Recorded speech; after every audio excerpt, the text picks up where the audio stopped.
Hello guys, and welcome to a new Steel Division video today by me, Vulcan.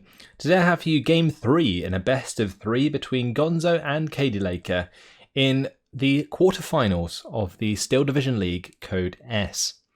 Today we are going to be seeing Carpiquet Duellists, and on the Allied side Gonzo has the 2nd Armoured French. On the Axis side, Cadilakor has chosen the 3rd Fallschirmjäger once again. So it seems as though Cadilakor is rather convinced of his 3rd Fallschirmjäger pick, which confuses me after the performance in the previous game, where he threw an off-map towards the St. Mary town and it really didn't pay off. So I'm hoping not to see off-map on Carpiquet Duelist, something that generally doesn't work too well. But the 3rd Fallschirmjäger do have a decent air force. And with open ground, such as Carpiquet Duellists, there is a lot of potential for HS-129 kills, that's for sure.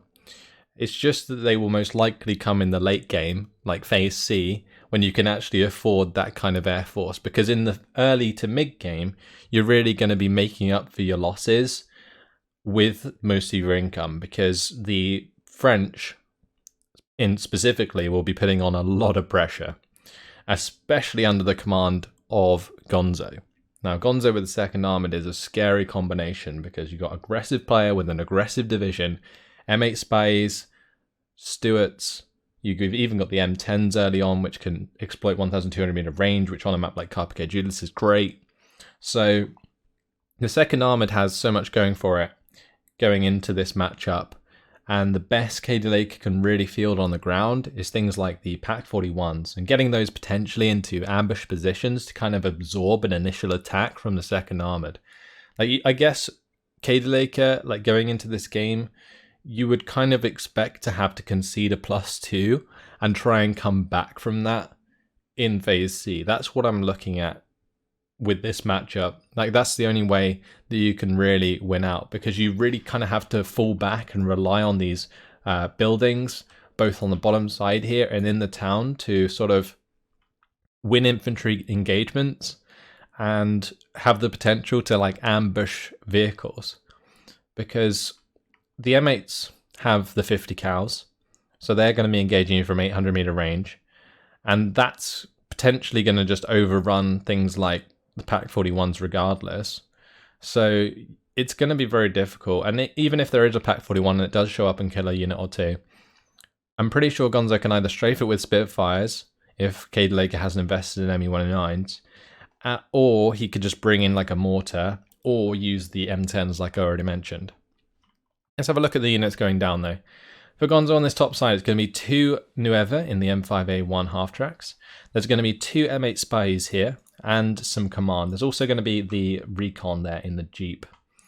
Further down on the bottom side, it's going to be 2 units of voltages and the M5A1. One of these must be heading towards the middle of the airfield, I would expect, because you don't really want to leave a big gap in the mid, regardless of what you're playing against. On the side of Cadilakor, though, pretty light deployment so far. Command for the top side, going to be some Fallschirm Flammenwerfer there. You've got some recon. There's going to be another Fallschirm Flammenwerfer for the airfield, and then on the bottom side, Fallschirm Flammenwerfer and some recon. So unless Cadilakor is investing in aircraft right from the start, that really doesn't look like enough units. And well, there's my answer. He must have both an ME-109 and a HS-129. That's what I'm thinking. And then he's going to try and use the Fallschirm Flammenwerfers to hold the front line forwards in the meantime. Same deal with this command on the top side. It's not there to actually provide command to other units. It's quite simply there as a small unit that is cheap and can hold the front line. So that's what Cadilakor is relying on. This is a really, really interesting play. We'll have to see if it pays off, because he's got a lot of targets. He's got the 2 M8 Spies on this top side. There's 2 M5A1 half-tracks that would be worth killing. And also on the bottom side, there's the M5A1 Stuart. As soon as those 2 aircraft come out to play, Gonzo's going to know that's what Cadilakor's invested in, and therefore won't really hesitate to push forwards aggressively. So Cadalakor's got to make this work, and HS-129's got to stick around and get plenty of kills. It's going to be pretty incredible. So Fallschirmjäger are the recon squads of choice. If we can get into the bunker here, it could actually be in a really good place to kind of stop the aggression across these roads. Same deal on the bottom side, just get a Fallschirmjäger into like one of these buildings or even one of these tree lines. And that might get the job done. This Fallschirmjäger though is revealed, Fallschirmflammenwerfer also revealed, but here comes the ME-109 G6R6, it's coming in, strafing the spy, but here's the HS-129, this is what matters. He's deactivated the main gun. Can he turn it back on? He can. M8 spy is going to go down. Can he kill the second one? He does, with the shot straight after. 2 M8 spies are going to go down at the start of the game, and that is very, very impressive from Cadilakor, but is it enough? That is the question. The Fallschirmjäger, they miss the M5A1 half-track. That is devastating. If they'd found that kill, I would have said that Cadilakor's in a really good position, but with 2 50 cal half-tracks still on the field, that's more than enough to chew through the defences of Cadilakor, and the HS-129 has been forced back by that 50 cal fire. So, Cadilakor's going to have to make up for a lot of ground, because this L6 is on its way. But with the Fallschirmjäger taken care of on the top side, and now the Fallschirmjäger under pressure, this could be a huge salient for Gonzo, and he's already found that +2. Now with some aggression on the bottom side, Gonzo's also going to find a very weak defense here, the Fallschirmflammenwerfer and the Fallschirmjäger. Things aren't looking great. I'm not entirely convinced that this was worth it. That HS-129 is going to have to come out a second time and really get a bunch more kills. But at this point, Spitfire Mark 9 has been invested in by Gonzo. On the top side, Bofors has come in. So Gonzo's started to build up a defense to these HS-129s and the ME-109s with that combination, Spitfire and Bofors. Now, Gonzo is going to need armor for the top side, so he's going to be getting a Stuart in after both of his M8s were killed.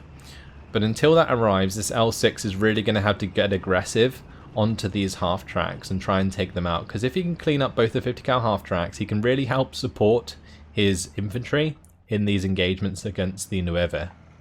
On the bottom side, the Fallschirmflammenwerfer has gone down. Now just the Fallschirmjäger in the way, but they've been revealed by the voltages briefly. So I think Gonzo would have seen them there unless he's concentrating elsewhere on the map. There is a definite possibility he was looking at the Nueve here. So maybe those Fallschirmjäger will remain hidden, but the voltages are going to be walking straight past them regardless. But here comes the M5A1. Can the Fallschirmjäger get into line of sight?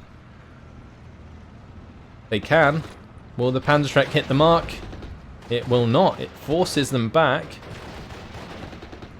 I think it did actually hit. It just didn't penetrate. That's quite something. M5A1 survives to fight another day. Can the second shot do the job? It can. Voltages actually got murdered by the Panzer Abwehr there. The 4 MP40s chewed up that squad. And now this squad looking to suffer the same fate. That's just going to leave one M5 half-track on the bottom side to get the job done. That is incredible. These Fallschirmflammenwerfer, they're going to want to smoke themselves off. That's exactly what he's done.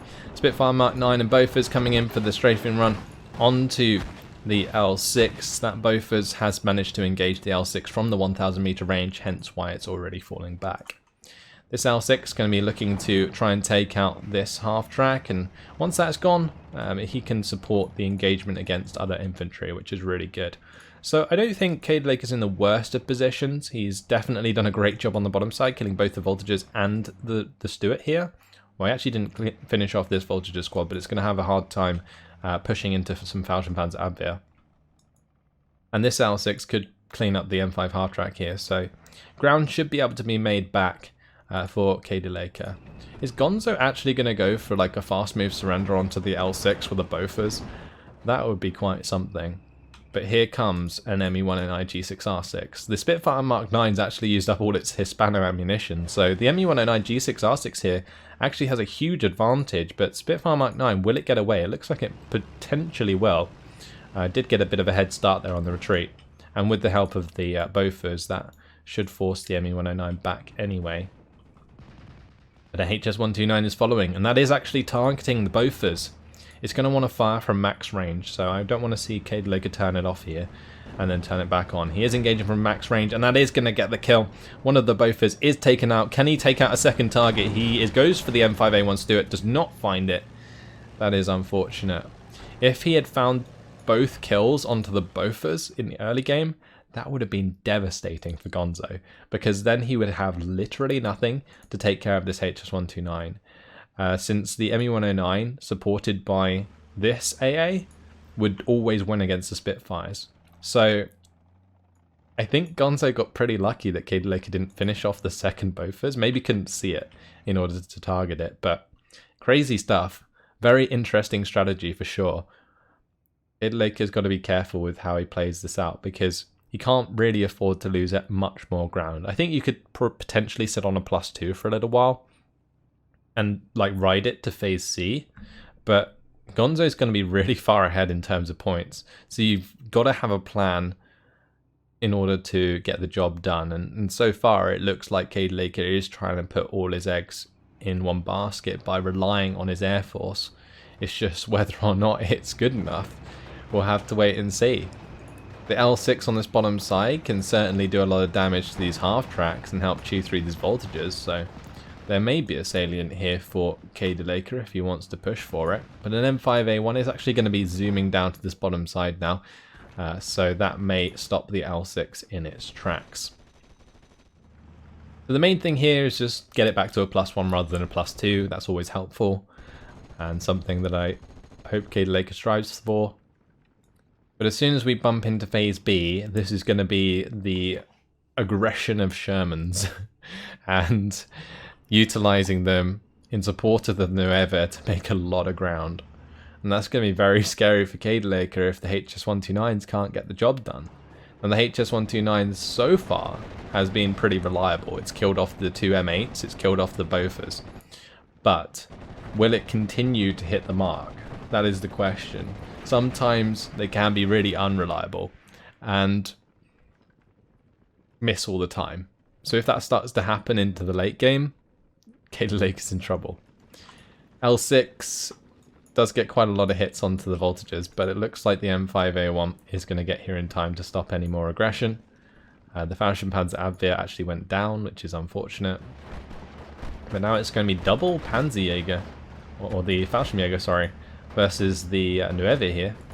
Nueva actually get pinned, and they're not in range of any form of command, so they might even end up getting surrendered if the Fallschirmjäger get close enough.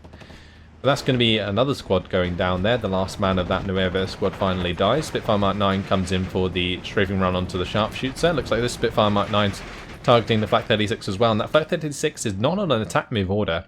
I always think when you're moving your AA, you should have them on attack move orders. There's no real reason not to, because if a aircraft comes in and starts strafing your AA, you want it to fight. You want it to fire at the aircraft, right?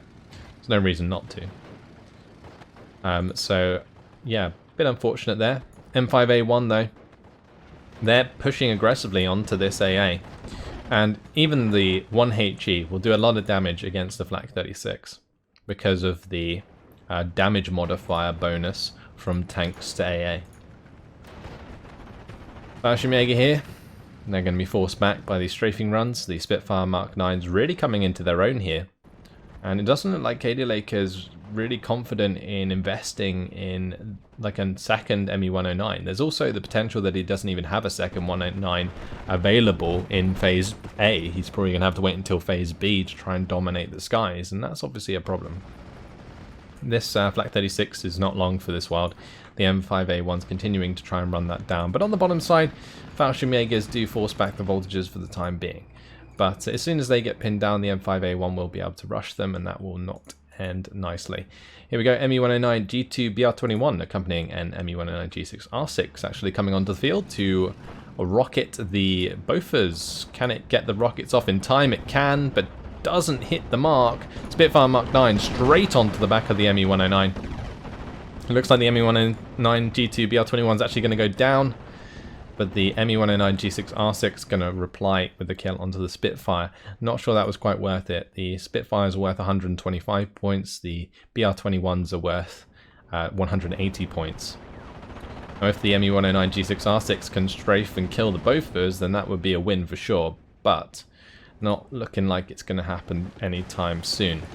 M5A1 did get the better of the Flak 36 in the end, but here's a Pak 41 and it is unloaded. Does find the driver wound and the kill onto the M5A1. It's going to be firing at the second. M5A1 finds the kill. Really nice use of the Pak 41 Gerlichs. 2 HS129s in the sky. Can they clean up these units on the ground? They've been absolutely crucial so far. Finds a kill onto one of the M8 RBFMs. Gets the internal fire onto the second. There is a second HS129 to do some damage, but this HS129 now going to be killing the half-track in the middle. Can it take out the Stuart on the bottom side as well? This is absolutely insane. This HS129 is going to be slamming this M8, potentially killing off the Bofors as well. Loses line of sight onto the M8. Also lost line of sight onto the Bofors by the looks of things. And this HS129, well, that's now retreating after taking some shots at this Stuart. HS129, can it get the job done? It does. And wow, I love it, this playstyle. Yes, it's not doing very well on the whole territory front, but it is absolutely fantastic to see the abundance of aircraft used in order to really hit home in a battle that should be falling in Gonzo's favour in the early game. Now, it is, due to, in terms of conquest score, but just in general, like, a lot of kills have now come in favour of Cadilakor. He's got a lot of value out of these HS129s. Can that HS129 get out alive? It cannot. Stuck around for just a little bit too long without support and does pay for that, which is unfortunate. This L6, look at it go. With no Stuart in its way, it's going to be king of the hill and just running down this bottom side. Back to only a +1 for Gonzo. And if the L6 manages to clean up this M5 half-track, well, that could easily become a +1 for Cadilakor. Really good job with this Pak 41. That killing off 2 Stuarts made so much difference on this top side. Really enables this L6. The L6 here is going to engage the voltages. Further down, we see Flammenwerfer actually taking out some Nueva, and well, these voltages, they're in trouble after being hit very hard by the Sharpshooter and the Fallschirmjägers. Spitfire Mark 9s doing their best to pin this Pak 41, but that is a lovely shot from an unvetted M8. Takes out the L6. One clean stroke. Very nice. But here comes the L6 on the bottom side. That one might actually be able to make some ground. Meanwhile, Stug 3 is on its way.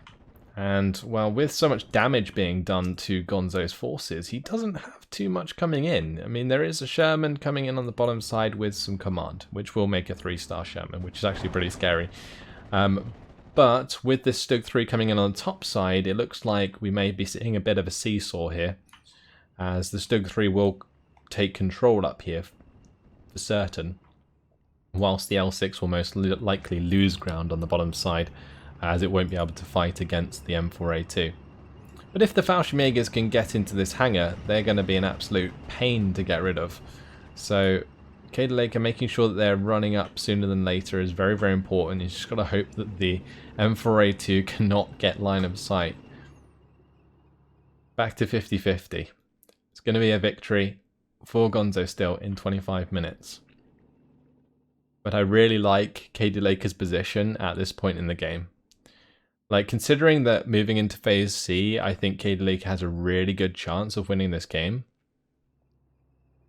It's good that we're halfway through Phase B, and he's at a 50-50. Like, that is very, very important. He's also managing to hold the ground here. These Fallschirmjägers won't be able to be dislodged, really, without the use of recon. So that's something. And the L6 hiding behind the tree line is just really difficult to get rid of as well. Unfortunately, it looks like a unit of infantry and the half-track actually got surrendered to the unit of command of Cadilakor on the top side due to the strike from some aircraft on the side of Cadilakor. We completely missed that. Sorry about that. Spitfire Mark 9 though, that's going to be strafing the Stug 3 as it attempts to get into range of the M8.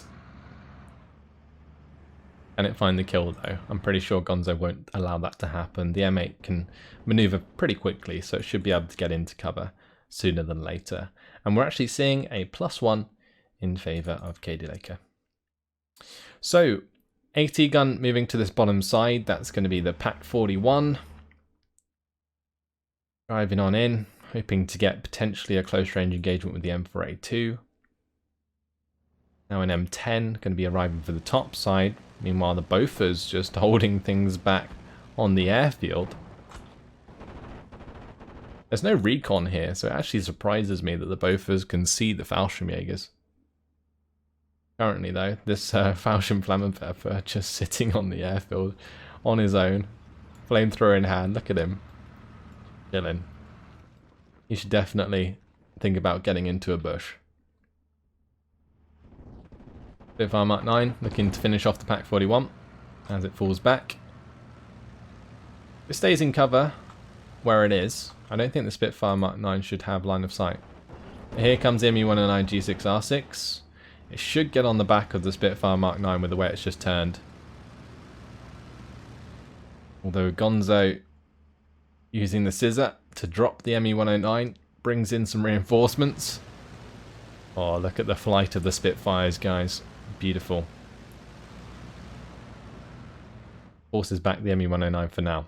Cadilakor is going to want to invest in way more of them. Oh, the poor Pack 41. It got found and caught out in the open. Really not going to be able to do much against a Sherman. At 10 front armor, way too much for the 8 AP of the Pack 41. Gets taken out nice and easy. Fallschirmjägers though, they cut down these Nueva nicely. But with the Nueva also joining the party and now the 50 cal is able to get on target, that's not good. I was basing the fact that those Fallschirmjägers could stay in that building on the fact that they would end up engaging this command infantry rather than another entire unit of infantry. Because if it was an infantry squad that revealed them for long enough, those 50 cals would just kill them off. So that's exactly what happened. Either way, Pack 36 on the top side here. Going to be able to prevent those Spitfire Mark 9s from doing too much more damage with strafing runs. But this Stug 3 is in a pretty awkward position because it doesn't want to get engaged at the 1,200 meter range by the M10 like it just did. Because that's a crew wound right there. And now the M8 can come in and start attacking that in the flank, which is really bad news. But the M10 is going to get the job done. A clean second shot there. And on the bottom side, well, the L6 is now dead as well. And that's going to open up the salient once again for Gonzo and potentially push him to that +1. Fallschirmpanzerabwehr have got themselves into position. Here comes the HS-129. Ooh, can this get the job done? It's really got to go for the kill onto the Bofors and then maybe kill the M10 and the M15 afterwards. But it's actually going to be focusing on the bottom side. The Fallschirmpanzerabwehr, that takes out the M5A1 half-track. The HS-129, it does manage to bail out the M4A2. Is that enough? H129, it's a little bit panicked. I think if it goes for the Bofors kill, it might actually end up just being forced to fall back before it gets off any significant shots. Never mind. Gets the job done. That's the Bofors gone down. There is now the M15 on the field, which is going to certainly help out. Even potentially shoot down the G6R6. But that is more kills for the HS-129, and that is pretty damn significant, because if this continues to be the case as we move into Phase C, Cadilakor will have a huge air force at his disposal with the 145 points per minute, and that could really start to dominate the tanks that Gonzo's continuing to bring in. Now this M4A2, it looks like it's going to get fixed up. The GMC is on its way. M15 is going to be trying to defend that in the meantime, and I think in this sort of position that's an absolutely fine play, because it's very unlikely that the 3rd Fallschirmjäger has access to like any more significant tanks, so this M4A2 can quite easily sit there and not worry about being shot at again. Now ME-109 G2 BR-21 comes in with the rocket strike onto the M10. Not going to find the kill today, however, since the M10 is not sitting on the flames, and that's usually what causes the burnout. Pack 40, that's going to be engaging an M4A376, but having been strafed by the Spitfire Mark 9s, pretty ineffective right now. The M4A3 may be able to get the better of the Pak 40 if it does not get out of there sooner than later. Fallschirmjägers, they're now coming up to the bottom side. It's probably to hold the front line forwards for the time being, really, because the M4A2 is now back in action. So things not looking too good for Cadilakor down there. Gonna have to get the HS129 to find a clean kill next time around. AA being brought in here, that's an 88 on the field.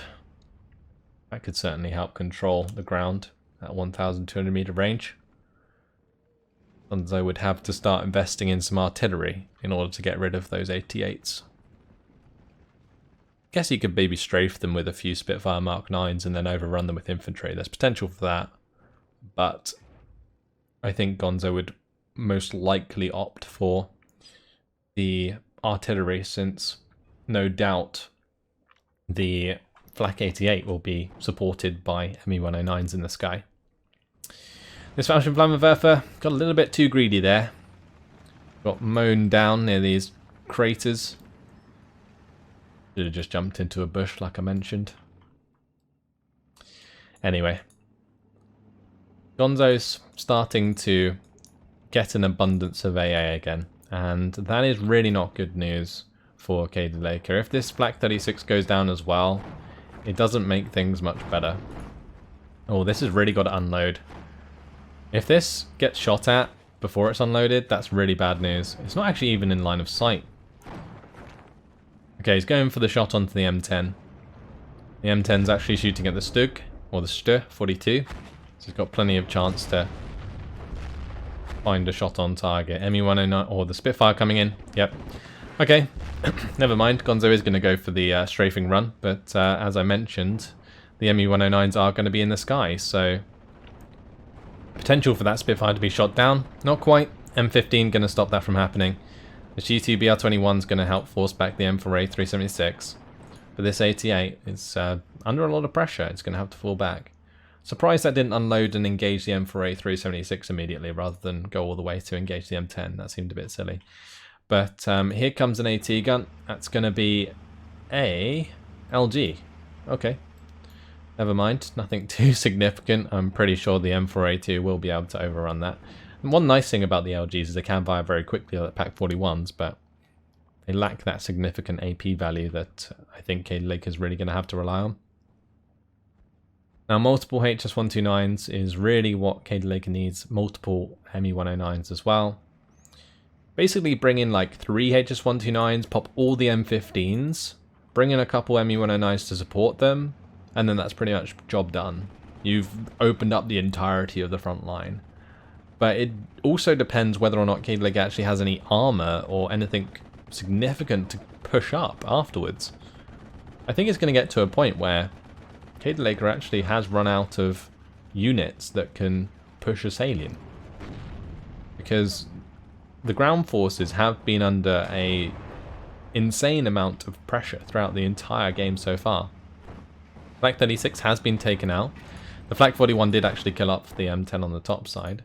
Here comes an Me-109 to strafe these half-tracks, but I'm not sure if that's the best idea here, since the AA will be in range, and now the Spitfires are going to get a free kill. Yeah, at this point in the game, you can't bring in aircraft one by one. It is very, very silly, since things like that happen, where they just get shot out of the sky. If you want to invest in aircraft at this point, it's got to be a lot of them.